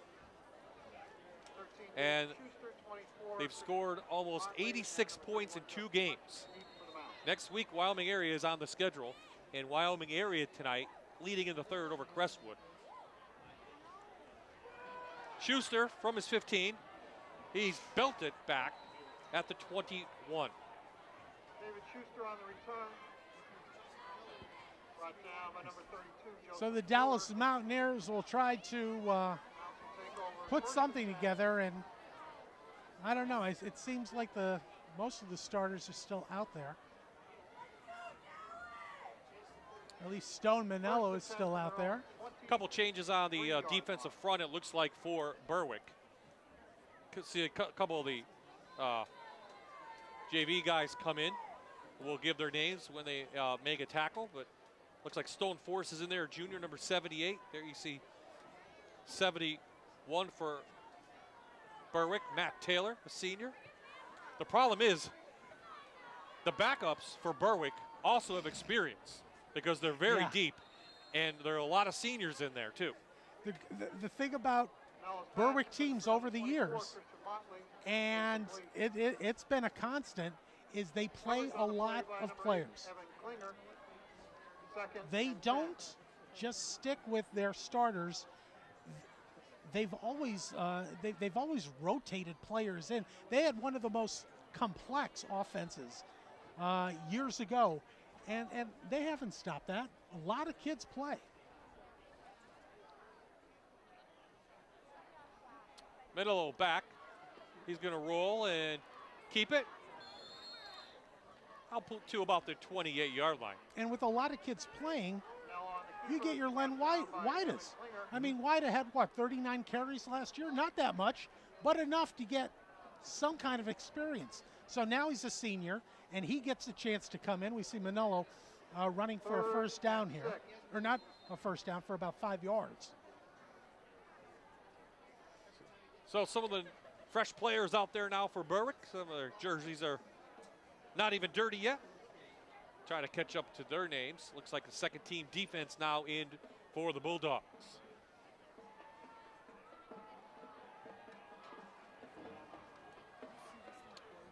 Here's the blitz. Manello is going to lay it up, and it is caught. Chris Murray, the tight end, with a huge gain inside Bulldog territory.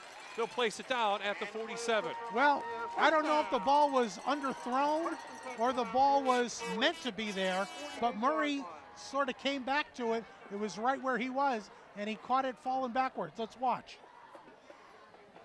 And yeah, that was a nice catch by Murray. 29 yards through the air. I think that's their biggest gain of the night. See if Dallas can get back on the board. Get on the board for the first time. Manello shoots it out. Hits Motley. And he'll go out of bounds on the little out route. Now, how much do you think Frank Sheptock wants to keep the shutout? That's exactly what I was just thinking. He is a defensive guy. Yeah. He is a defensive guy. So, I don't know. I don't think Coach Manella doesn't know that. This could be one of those little victories. Hutchins through. Give him a couple more. Justin Hutchins, the ball carrier. That was a nice run, about 6-7 yards by Hutchins. But Dallas is now moving against this second string Berwick defense. Knowing Coach Sheptock doesn't care about the shutout, just wants to keep people healthy. And he's getting some experience for his younger players. That's going to only help you through the season when an injury pops up. Manello through the air, going to wing it down, almost picked off. In the middle, that looked like number 55, Joe Lynn, a sophomore. Yeah. Number 24, Christian Motley, broken up by number 55, Joseph Lynn. Not playing like a sophomore right there. He came right across. But he has those linebacker hands.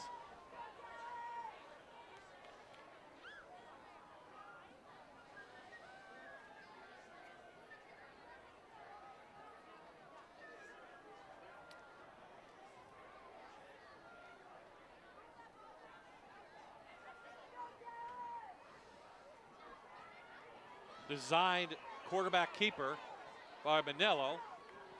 Looks like he got the first down. Yeah, it looks like the ball came loose. I think they're going to call it down, though. He's up to about the 27-yard line. I think that is going to be enough for the first down.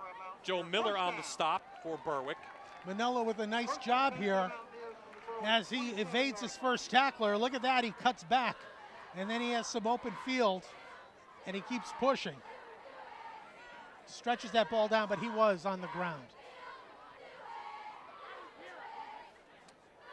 They're at the 27. Nice drive being put together by Dallas.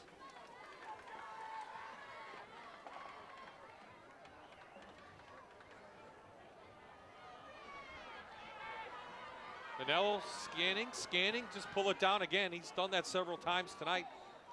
And he's up to about the 22. Took a hit right there, Bob. But he got about another 7 yards on that run.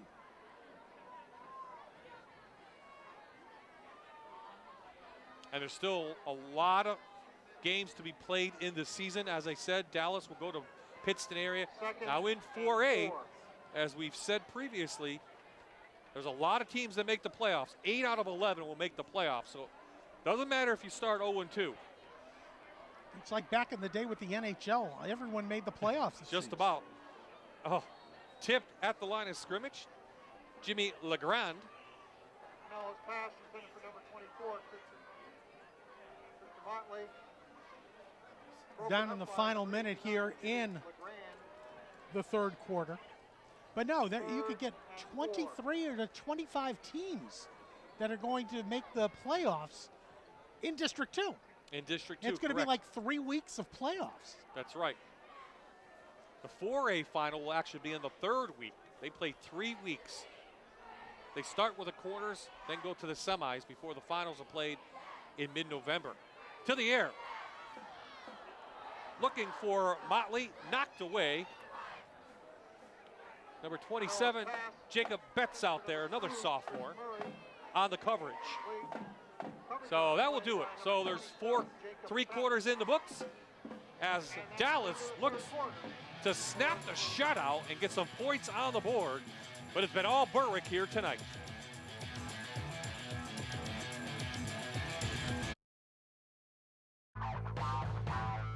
NFL regular season kicks off Sunday the 11th on Fox 56. Season starts out with two big games. The Packers take on the Jaguars at 1, followed by the Giants and Cowboys at 4. Get ready for the NFL return on Sunday the 11th on Fox 56. So 4th down on the way for Dallas. They're going to go for it, obviously. A little pitch out. And Berwick strings it out. What a fantastic play on the outside by number 86. That's Jared Watts, a sophomore. Watts stayed with his man and just gave him nowhere to go. So the shutout remains, Joe. Yep. That second team defense didn't give much. Gave up a couple yards, but keeps the 0 on the board. So as we talked about in the open, seems like an hour or two ago, this is a reunion of two old rivals. Rich Manello spent 17 seasons at King's College, won the MAC championship in 2002. He did face Wilkes 17 times overall. And Berwick head coach Frank Sheptock, 18 seasons with the Colonels, defensive coordinator before that. He was an All-American at Bloomsburg.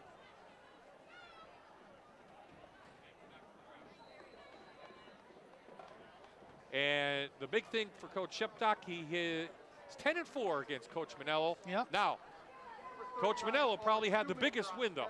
His last win, 2009, Kings was definitely the underdog in that game. They came back and won. Coach Manello resigned the next day. Went out on top. Probably of all 4 wins he had against Frank Sheptock, that's probably the biggest. You do that game? We did that game. Absolutely. It was at Kings, too.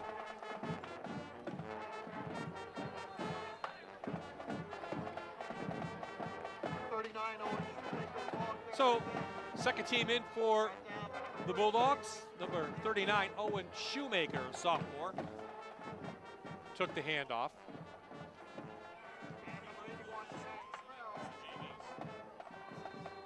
Now, do we pick the players of the game? How does that work here, Bob? Yeah, you can pick them. Go ahead. I can pick them? Yeah, go ahead. I think it's easy tonight. I have to think. Okay. All right. Okay, I've thought. I'm sure you did. Alex Force in there at quarterback number 1. You know what? I don't know if this is who you think. I'm going with Matt Champ. Matt Champ. 2 touchdowns and the one-handed grab. Although Len White streamed it out. I think that's easy. Yeah. And I think the second one's maybe the easiest of the night. I won't even bet you. Got to have a second player of the game. Len White. If he's the first player of the game. He's the first player of the game. Yeah. All right. Big game for him overall. Well, he was probably the player of the game last week. I don't want him to keep getting player of the game, you know? Yep. But he deserves it, no doubt about it. Absolutely. I love that one-handed catch. Number 86, Ed Sikoski is deep for the Mountaineers. Sikoski down for the Mountaineers at the 32. Brings it up to about the 40. Check the standings going into tonight's play and try to get maybe some scores overall. Williamsport Valley West, both at 1-0. Hazelton 0-1, and in the third quarter, Hazelton continues to beat Wyoming Valley West. Wow. 15-6 now. That'll knot that division up. Yep, and Williamsport is winning their game big. So that's 6 and 5As, they call it, in the new Wyoming Valley Conference. 3A and the A. This is a very competitive league. Lake Lehman, Hanover, and Holy Redeemer, and GAR and Nanticoke, Northwest, and Myers, all 1-0. Now, GAR lost last night to Western Wayne. Yep. We talked about that. And Lake Lehman is losing to Northwest. And there's the 4A division. All 4A teams, I like this, because you have to play each other. Right. We talked about 8 teams getting in. Berwick, Coughlin, Wyoming area, Tunkhannock, Crestwood, and then Dallas and Pittston area rounding it out. Coughlin gets Scranton Prep tomorrow night. Wyoming area is winning over Crestwood tonight. Tunkhannock is losing. Berwick, we could put a 2 over that if we had a telestrator.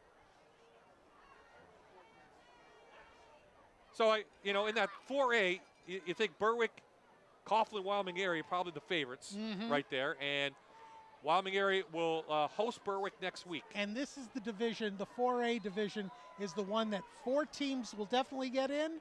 And it could be 3 more or 8 overall in 8 District overall. 2 in 4A. Okay. But yeah, what we just saw was That Wyoming Valley includes the Conference. several 4As up in the Lackawanna League. So that is going to be a very competitive division. But right now, you would think Berwick is definitely the overwhelming favorite in that division. North Pocono, who plays Abington tomorrow, would be my second pick in 4A. Dylan Schuster there with the run for the Mountaineers. Picks up 5. 2nd and 4. Picks up 6. 2nd and 4 for Dallas. Michael Starbuck in as the quarterback for the Mountaineers.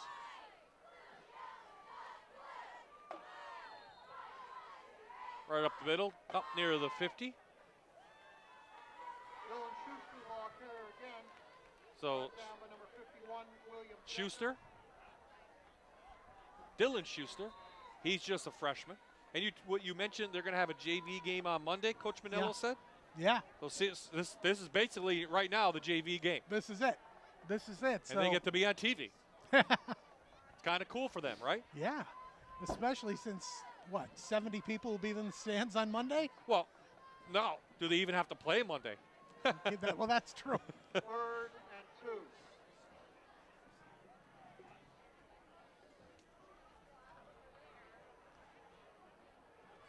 The left-handed Schuster wings it out. He has a receiver. That's Sibanowski. Up inside Bulldog territory to the 41. Starbuck, the southpaw there with a nice throw. So here is what Berwick has coming up. We mentioned Wyoming area is winning. Crestwood is losing. Selinsgrove tonight playing tough against Montoursville. Coughlin's there, Pittston area. The big game, circle that against Valley West, and then Lake Lehman, and then Williamsport. 3 very competitive games at the end of the season. So the schedule sets up nicely for the Bulldogs, Joe, with their 3 really toughest opponents probably coming at the end. They'll get, they'll be able to work on a lot of things throughout the season, and the only thing that they have to worry about, we're looking ahead maybe a little too much, but if they get through that part of the season before the final 3 games with not many injuries, that'll be good for them. One thing we talk about with every team, Joe, is depth. Yeah. And I think of all the teams I've seen this year, Berwick has the most depth out of anybody in District 2. Quality depth. Maybe Valley West because of a bigger school, maybe Delaware Valley, a bigger school. Brought down by number 55, Joseph Lynn.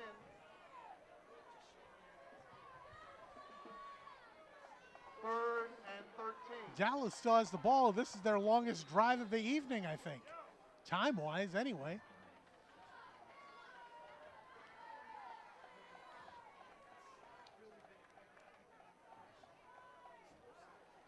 Third and 13 for the Mountaineers.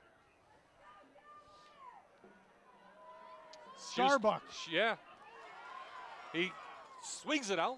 He hits Carl Markowski. He's a senior. 4th down on the way for Dallas. But Michael Starbuck, number 15, the quarterback. He'll be the he's a freshman replacement next year when Manella leaves. You would think, but Coach Manella this week talked about this system that he has of cross-training, of players playing multiple positions. And if you're a quarterback one season, you might not be a quarterback the next season if there's someone else that can play and you can be used in another position. He was talking about that, and that's why he wants to have all this young depth. Starbuck being chased, and he might get it. I think he got it. Dove for the first down near the 30, and the chains will move. Starbuck on the keeper. Brought down by number 55, Joseph Lynn. And number 40. Maybe the JV game Monday will be more competitive than the varsity game.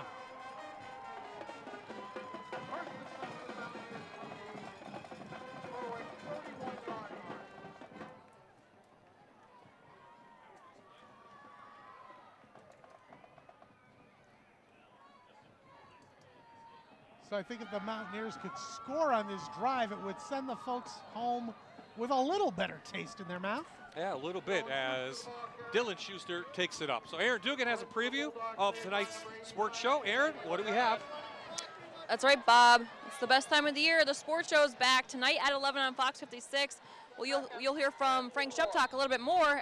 Bob, your feature where he gets to talk a little bit about what brought him back to coaching on the high school level, and you hear some sound from him on the field coaching. It's very interesting. We also talk with the Lake Lehman girls field hockey team. They have 5 girls going to D1 or D2 schools, Temple, St. Francis, Louisville. They're going to be a very good team this year. You'll also hear from the Lakeland cheerleaders and the Valley View band. They have a very excellent band, and we'll show one of their performances from last week. And in our Get to Know segment, where we talk to some athletes off the field, we have Mount Carmel's Manus McCracken. And Bob, I know you know what his hidden talent is, and you can't miss it tonight at 11. The Mount Carmel boy, McCracken? Yeah, you don't want to miss that. If you like Bob Dylan, you definitely want to tune in and see McCracken do a nice rendition of little Bob Dylan. He sounded just like him, too. And he did the whole song. It's amazing that a high school Acapella. kid Acapella. knows Dylan. Exactly. Those media days were a lot of fun. The kids really opened up to us, especially when we asked them of their hobbies. Yeah. And so you want to stay tuned to the sports show. We got a couple kids that sing, one that juggles. A lot of interesting hobbies and talents you would never know. And you guys do one heck, as someone that isn't a part of your company, you guys have graciously invited me to do this week, and I truly appreciate it. But you guys do a heck of a job on the Fox 56 Sports Show. I mean, you guys are really in-depth throughout the season. You just don't do football. You just don't do basketball. You guys dig in depth on all sorts of interesting stories of all sorts of sports, and you guys should be commended. Oh, thank you very much, Joe, and we appreciate you coming out tonight. Knew it was a lot of fun. Been a lot of fun. Starbuck. Well, there you go. Up through about the 16-yard line. It's fun to watch the left-hander. Yeah. Now here's what Dallas has coming up. Of course, they'll go to Pittston, and Pittston is playing very tough against Tunkhannock. They're actually winning 21-14. Scranton Preps could be looking for their first win by that week. Valley West going to be a tough game. Wyoming area tough. Hazleton and that big got to play for the old shoe. The old shoe back here. It will be at Lake Lehman this year. On the black turf. And the black turf. And, you know, that could be a district playoff game because both teams are in separate divisions this year. Lake Lehman 3A. Starbuck gets a first down up to about the 6. Dallas will be 4A. And both teams could be headed to some sort of playoff. Now, if a left-hander is running to his right, it's pretty much going to be a run. Pretty watch much. this. Yeah. Unless you're Tim Tebow. Well, he's going to run too. Yeah, he ran it, and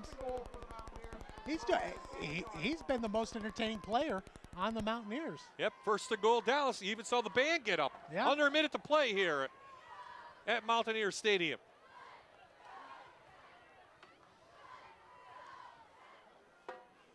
Starbuck to the end zone. Oh, great defense by Berwick.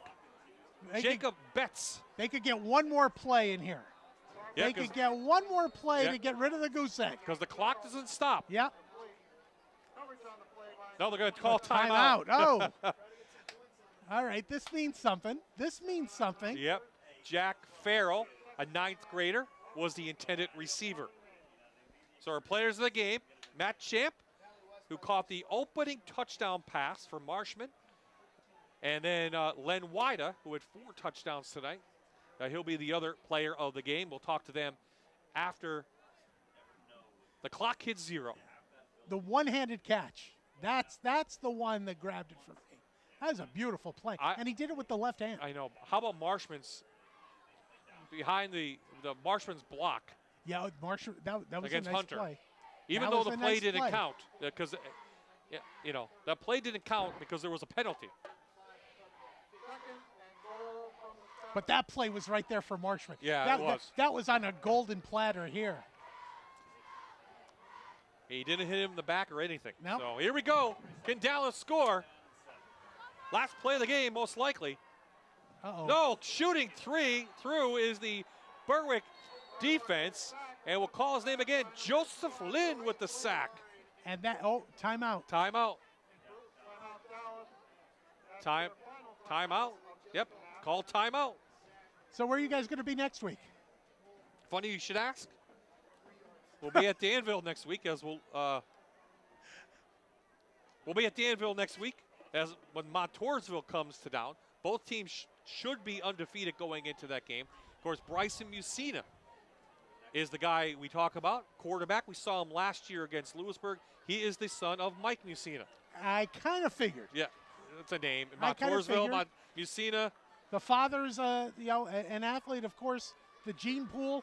Yeah. The kid's got to be a pretty good athlete too. He is, and Mike is actually the basketball coach. Is he really? Yep, absolutely. He still lives in Montoursville. Real nice guy. So both teams going to run on the field. 18 seconds remaining. Third down on the way.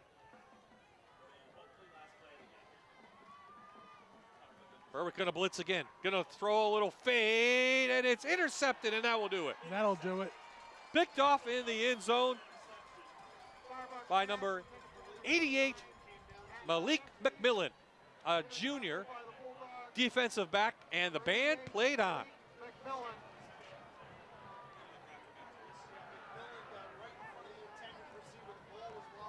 Nice. Nice interception to end the game. Keep the shutout preserved for the Berwick Bulldogs. And what do we have? Still 5 seconds left, I guess, on change of possession. Yeah, got to run one more play. So here's our upcoming schedule. We talked about next week. We'll be at Danville, and then September 16th, it will be Scranton at North Pocono. So that should be a great game. Scranton is beating Honesdale tonight. North Pocono has Abington Heights on Saturday. How about that Scranton game from last week? It took 3 hours, I heard? Yeah, over 3 hours. Jeez. And that's what's amazing about the Hazelton tonight. Yeah. Valley West put up 40-some points. They only have 6 on the board right now. So that will do it. That's the last play of the game. And Berwick moves to 2-0 on the season as the friendship now will kick back up. Both coaches go to the middle of the field. They give a big hug to one another. And I'm sure they'll talk later on. The final score, Berwick 42, then Dallas nothing.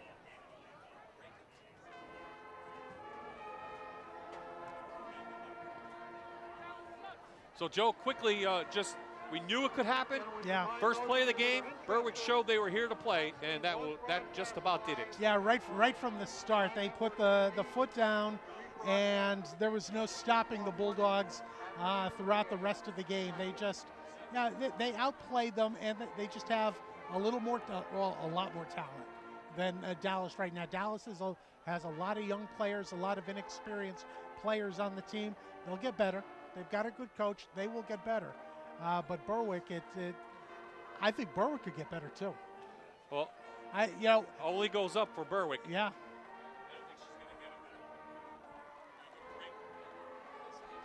Thank you. So we'll take a quick timeout. We'll try to get to our players of the game when we return.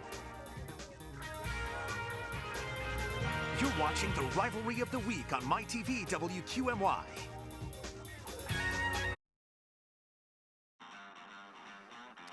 So Coach Sheptock talking to his victorious team for the Berwick Bulldogs.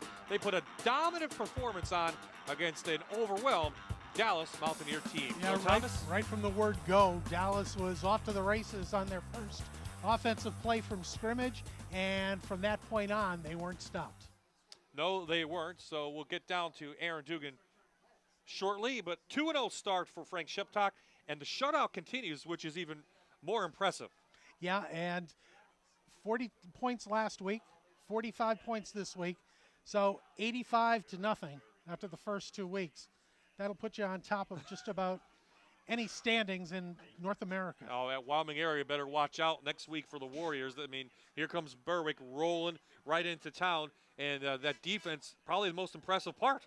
Wow, and I think they can get better. I think the more they work at it, the more Marshman connects with Force and the other receivers. Wida is just a very impressive running back, and they've got those big guys up front. who knows how far these Berwick Bulldogs can go. We'll find out. Let's see. Aaron Dugan's going to talk to them now on the field. Aaron? Coach, not a lot of negative things you can say about that game. Got it done offensively, defensively. We got to be very proud. Sure, very proud. Quality win for us against a quality opponent. Whenever you're able to go on the road into a place where there's a lot of tradition and play this well, hats off to our players. I mean, we have great senior leadership. We have great focus. And I tell you what, we've got great team camaraderie and unity. And I think that that's what's been demonstrated in the first 2 weeks. We're playing complete football. Couldn't be more proud of our boys. You're a defensive guy. I know you love that defense. Defense was so solid tonight. But offensively, how great is it for you to be able to get guys that can run and guys like Champ that can catch those balls? Well, we're trying to make defenses defend all the skill players, and we have a lot of skill players that obviously can make plays. We're doing a good job of distributing the football, and where a team just can't hone in on one person. And, you know, it's tough on the defense. And, you know, we've got playmakers. I mean, you know, it's easy putting the ball in these guys' hands and letting them watch them play. And, you know, great effort on their part. They're very talented. I think what you see is the hard work that our boys put in and the maturity that they've developed over the course of the last 8 months is really showing. Thanks, Coach. Thank you. All right, let's move on to some of those playmakers Coach was talking about. Len Wida making it look pretty easy out there tonight. You're a very talented back, but, man, your line was really doing work for you. Yeah, I'm proud of them. You know, we're going to try to keep it up all year. You know, we just can't get satisfied. You know, we'll go out and win every game just like that one. Talking with Coach about, you know, how much heart you guys have. Just talk about the team camaraderie this year.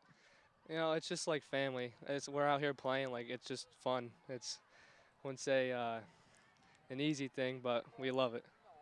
You're 2-0 now. How good does it feel to get this season started and get 2 wins under your belt? Good. It's definitely a confidence booster. You know, there were some doubts about us, but I'm glad we can show them what we got. All right, congratulations. Thank you. Let's move on to our next player of the game, Matt Champ, getting things done out there. First, take me through some of those catches. I mean, you were like Odell out there tonight. That's what the guys in the booth were saying. Yeah, thank you for that. But I just do what I got to do for my team, just do the best ability. My quarterback, great guy, Jared Marshman, getting me the ball, giving me the ability to make those plays. I just got to thank him a lot. How great is it to have somebody to bounce off of like Len? You know, he can really run the ball, and it's got to make you feel so confident.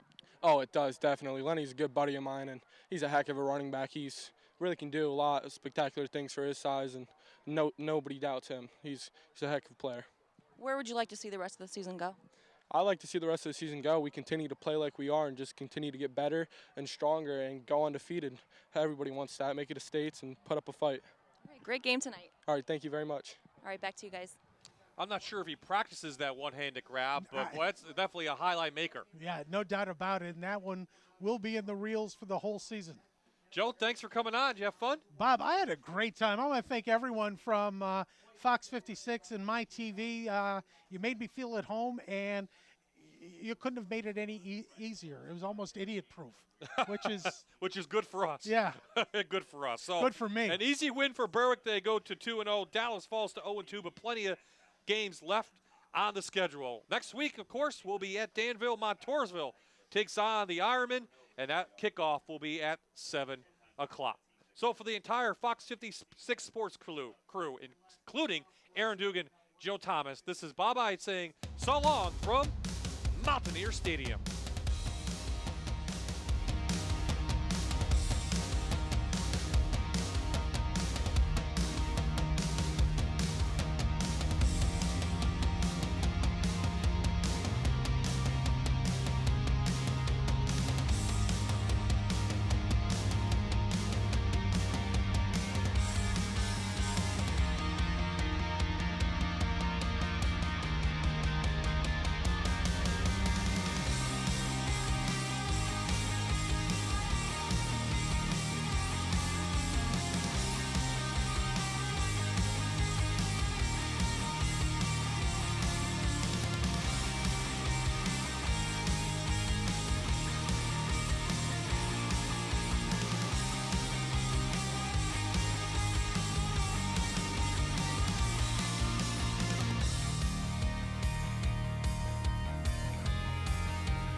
You're watching the Rivalry of the Week on MyTV WQMY.